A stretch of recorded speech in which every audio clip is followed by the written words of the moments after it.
So y'all gonna give it up for my guy, Nick Courmon!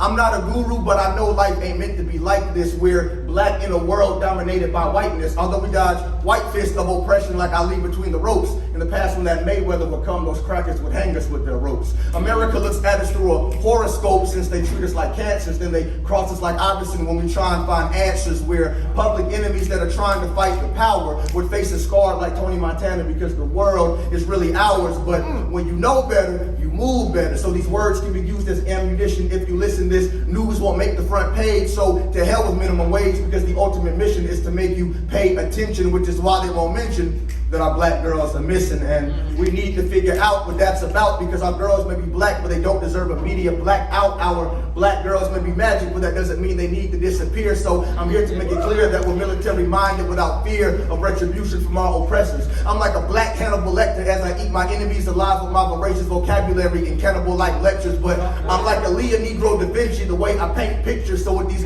artistic scriptures, I'm bringing revelations like the Bible, even though I'm kind of like Malcolm holding the rifle as he looks through the blinds. I'm a vigilante looking to stifle my people's destruction caused by colonizers' crimes. I've weaponized my mind to shoot knowledge in these lines that they're coming from the barrel of 9. So just know we're applying pressure. And when we bring the revolution, it's gonna barack our oppressors even harder than 45's predecessor. But our communities view violence like it's another aspect of growing up. And our children who used to jump rope and double dutch have now become vehicles of violence. So when they hoist multiple weapons at one time, we call that a double clutch. And we can't seem to get this infatuation with violence out of our heads. It's like kids have super soakers filled with water from Flint. Since they have a twisted fascination with wanting to spray others with lead, then we treat gun crimes like cereal.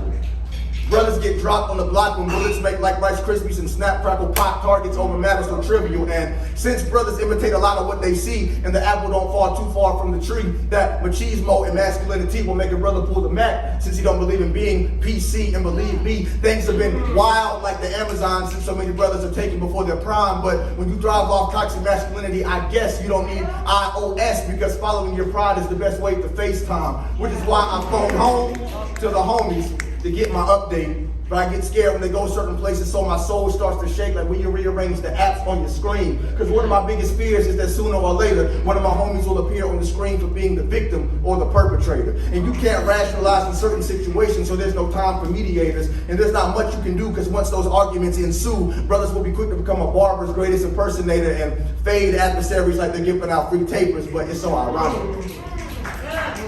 Talk that shit, poet. Our brothers claim to be real niggas and real men when they're really embryonic. They don't believe in dialogue, so you gotta watch your head, dog, because the fingers pull triggers quicker than the hedgehog named Sonic. But we gotta get brothers hooked on phonics so we can properly deconstruct the word peace, because it's hard to know peace if you have no peace. And it's time that we be vessels of love and unity and be assets to our people instead of cancers to our community. Appreciate it.